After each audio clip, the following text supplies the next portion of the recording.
राष्ट्रवादी काँग्रेस शरद पवार पक्षाचे युवा नेते युगेंद्र पवार यांचा विवाह सोहळा 30 नोव्हेंबर रोजी मुंबईतील वांद्रे कुर्ला संकुलातील जिओ सेंटरमध्ये थाटामाटात पार पडला।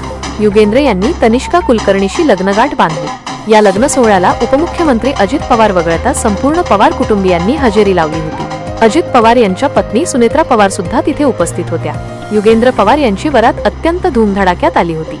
यावेळी युगेंद्र पवारांच्या आत्या सुप्रिया सुळे यांनी जबरदस्त ठेका धरला होता।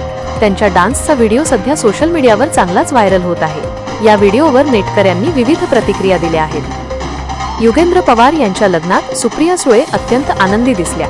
त्यांनी स्वतः ठेका धरलाच, शिवाय इतरांनाही नाचण्याचा आग्रह केला। यावेळी त्यांनी फुगडी देखील खेळली। युगेंद्र पवार हे शरद पवार यांचे नातू आणि त्यांचे मोठे बंधू श्रीनिवास पवार यांचे चिरंजीव आहेत। त्यांची पत्नी तनिष्का कुलकर्णी या मूळच्या मुंबईच्या आहेत। त्यांच्या कुटुंबाची व्यावसायिक पार्श्वभूमी आहे। घरात कौटुंबिक कार्यक्रम असला की पवार कुटुंबीय आपले राजकीय मतभेद विसरून एकत्र येताना दिसतात। अजित पवार यांनी बंड करून वेगळी चूल मांडल्यानंतर देखील अनेक वेळा अजित पवार, शरद पवार कौटुंबिक तसंच राजकीय कार्यक्रमात एकत्र दिसलेले आहेत। परंतु युगेंद्र पवार यांनी 2024 सालच्या विधानसभा निवडणुकीत बारामती या मतदारसंघातून अजित पवार यांच्या विरोधात निवडणूक लढवली होती। या निवडणुकीत अजित पवार यांनी मोठ्या मताधिक्याने विजय मिळवला होता।